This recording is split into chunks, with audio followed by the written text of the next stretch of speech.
Hi everyone, my name's Dave Jackson, and I've just put some posts on all the Northern Beaches sites for buy, swap, sell, and in the discussion section, I just entered a little bit of information about the things that I've done over the previous years of my life, which included being a radio broadcaster.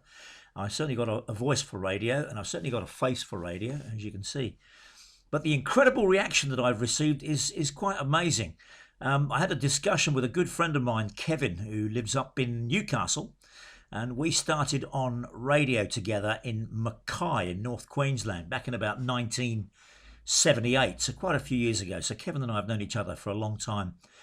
A friend of his was doing something similar to what I'm doing with regards to attempting to interview some senior citizens, especially in these difficult times right now of COVID-19, when we're all locked down and doing our own thing and staying at home. I just thought some people may be lonely and they may want some company. And I thought, wouldn't it be great fun to chat to those people at the same time as keeping them company, but finding out about their lives, because everyone's got a story to tell. And this all started with me when my lovely wife and I moved to Spain back in 2001. I had purchased effectively what was originally an old olive farm, and we proceeded through 2001 to 2005 with building ourselves a lovely house there. If you've got the desire, you can look at that house, because we've got a website, and the website is www.sunnyvillaspain.com. Have a look, because it's our little place in Spain. It's gorgeous and we love it very much. Well, when you move to a new area like that, you obviously meet people who live in that area. And I was lucky enough to meet a lovely man who's originally from Derby in the UK. His name's Phil Money, and Phil was a videographer. And he just rang me up one day and said, look, I've got this lovely old fellow who's a friend of mine, and he wants to have a little chat with us because he was quite famous from the Second World War. Would you be interested in making a small documentary? And I said, yes, of course. I love broadcasting. I love TV. I love radio. It's all good fun. So I went with Phil to visit the home of a gentleman called Sidney Knowles, sadly no longer with us. He passed away a few years ago at the age of 93. But when I met him, he became a very good friend, and what a lovely man. We still stay in touch with his lovely wife, Frances, who still lives in southern Spain, and I feel for her at these times because, as you know, Spain is in a more of a serious lockdown scenario than we're here in Australia. We're very lucky to be in Australia with all this going on. But I spoke to Sid, and it soon became apparent that his life was just incredible. Here was a man who started to tell me about his life previous to the Second World War and then during the Second World War. And I have never met a man who has managed to cheat death so many times. And I mean really cheat death, when death is right next to you, but you survive. And he survived to the lovely old age of 93. What an incredible man. I'll give you some examples of the sort of things that happened to him. And it all started for him when he was about 2 or 3 years old. He was with his mother in the streets of England, and they were out on a shopping trip. I think he came from Preston. That's where he was originally from. Out on a shopping trip, he was holding his mother's hand. He tripped on the curb, fell into the road, and fell into the path of a steam lorry. Now, the younger generation wouldn't even know what a steam lorry was, but older people would know.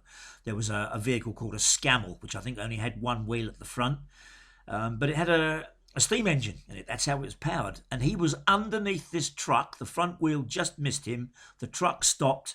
And he said to me that he remembers laying in the road, looking up, and above his face was the firebox with hot coals and hot tinders falling on his face. His mother, luckily, dragged him out and he was okay. He wasn't hurt. That was his first brush with death at only the age of, I think, about 3 or 4.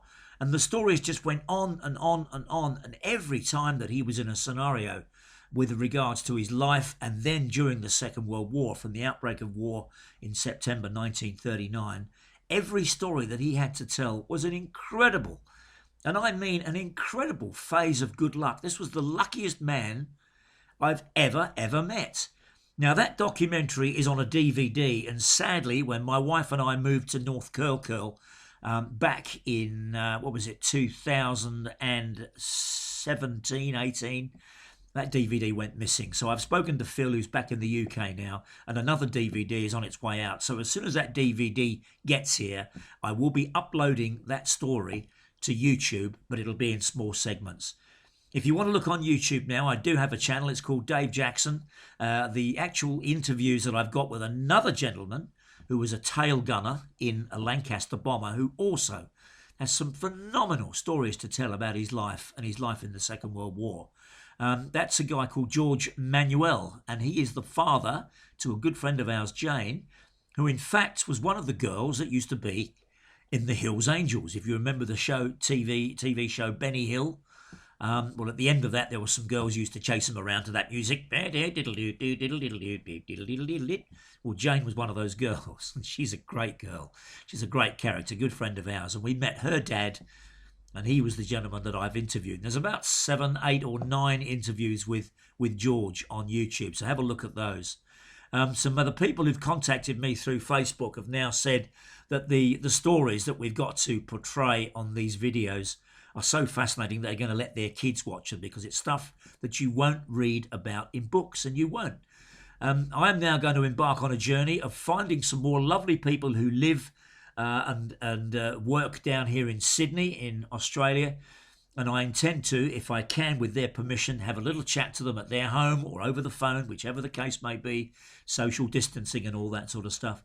And we'll see what stories we can drag out of their lives, because people are so interesting, especially at this time when we've got this COVID-19 going on and everybody's at home bored to death and playing around with their various laptops and TV shows and computers, etc. I thought it would be nice just to document some of these stories and put them on YouTube. So just check out my channel. It's Dave Jackson. There are quite a few Dave Jacksons on there, but there is one which has got George Manuel. And if you become a follower of that, you'll see the videos as I upload them. And thank you for showing so much interest. I can't believe how many people have contacted me over the last 3 or 4 days. It's been quite an amazing scenario. I'm also building a small studio in our backyard so we can do this on audio or video. But I do intend, if it's possible, to go to someone's house, but social distancing, of course, and record their stories. Okay, that's it. Have a good look, and I hope what you find is interesting and fascinating for you. Bye for now.